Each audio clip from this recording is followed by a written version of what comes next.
So I wanted to share a little bit about the Rayid explorations. It's an interesting group of tools the practitioners can use when considering a client that they're working with, or even if you want to consider things that are happening for yourself or your family members. So the Rayid suite is the iris, birth order, family tree, cycles and seasons. That's the basic overview. But you can look at any one of those tools as a way in. So it helps us to understand ourselves and others in a more expanded way, but ultimately provide tools for healing. So, for example, you might be looking at the birth order. So if it's a firstborn girl, there's certain characteristics or traits that you might see. Typically the one girl is very grounded, nurturing, but tends to take care of others and may not really be able to be herself because she feels responsible for her family or siblings. So ultimately, the progression would be to learn how to be a two girl, learn how to be independent and creative and be her own person and not work out of obligation or responsibility. So that's very simply put. That might be some of the suggestions you might make for yourself or for people you might be working with. You might also be looking at the iris, so certain patterns of the iris, whether there's jewels, which are little brown dots, or flowers, which are open webbing on the iris, will determine kind of their primary state of being. For example, if they're jewels in the iris, that typically means that they're going to be mentally focused, detailed oriented. So really the anecdote would be to be more free-flowing, spontaneous, be more emotional rather than mental in their thought processes. So that would be something you might suggest to somebody that's very verbal, asking lots of questions, detail-oriented. You might say, hey, can you try something that's just free form or go with the flow?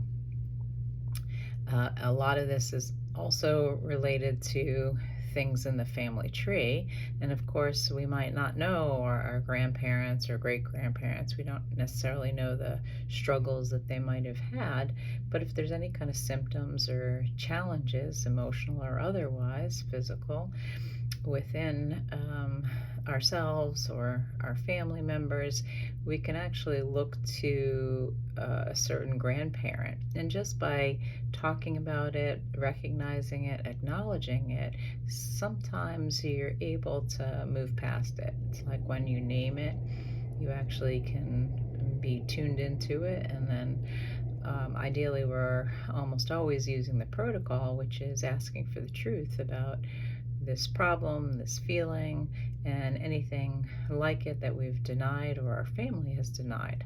So then we can look at how can we heal it, how can we move past this, how can we heal it for ourselves, for others, and for all of humanity. So that's kind of the basics in terms of some of the ways we might be looking in. We also then can look at it from the cosmology of time. So is something occurring in a certain month or a certain season? And those also correspond to different energies, different ailments, different family tree problems, and or even birth order problems. So I know a lot of this sounds like it's complicated. It is in some ways, but it's also very simple. The simplicity is really using all the different 12 months or 6 males and 6 females on the family tree, or 6 birth order patterns, masculine and feminine, and looking at ways where we can embody and develop ourselves in all 12 of those different energies. So every month we have the aspect, opportunity really to tune into that month, which is a grandparent or great grandparent, also a birth order to develop and grow. So, for example, if you have somebody that's experiencing feelings of grief, that would be the firstborn boy, but also the mother's father. So you could explore those feelings of grief. What's under those feelings? Is it happening at a certain time or season? Maybe that season is related to something on the mother's side of the family, and there might be not just the mother's father, but maybe the mother's father that had a challenge as well. So you can look at those two aspects, which correspond to innocence and truth, and look at what's not truthful in that family tree. Where have we lost our innocence, and then how does it apply for the person today? What can they do to really look at the truth about things, and breathe into and feel the innocence and beauty of the day. So a lot of it has to do with asking for the truth, but also being grateful, and then actually consciously exploring different themes in our lives. And very often when we ask for the truth, things will show up, and ideally things will be revealed so that they can be healed. So in our Rayid explorations, we take real life examples. For example, somebody that has a cataract that develops very quickly, say in the left eye. I can look at that and say, the left eye is the mother's side of the family, so it's also related to the past. It may also be related to women and challenges with other females. So is there anything going on that's creating this disharmony, or something that the person doesn't want to see about the dynamics around them? And then just by talking about them, maybe even talking to mother or sister and feeling into what's really challenging there, what have they been unwilling to see, and very often things can clear up.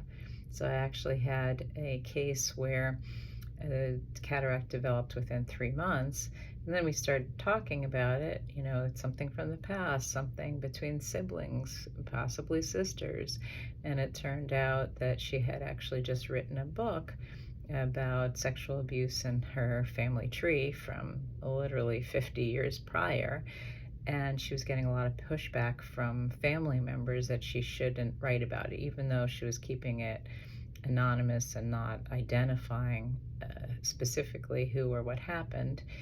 There was now an unwillingness within the family tree to see that this actually did happen, and they didn't want it written about.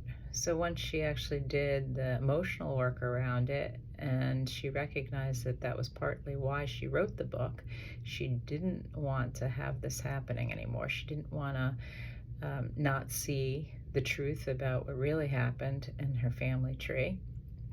She was able to publish the book, and I saw her 3 months later, and the cataract was gone.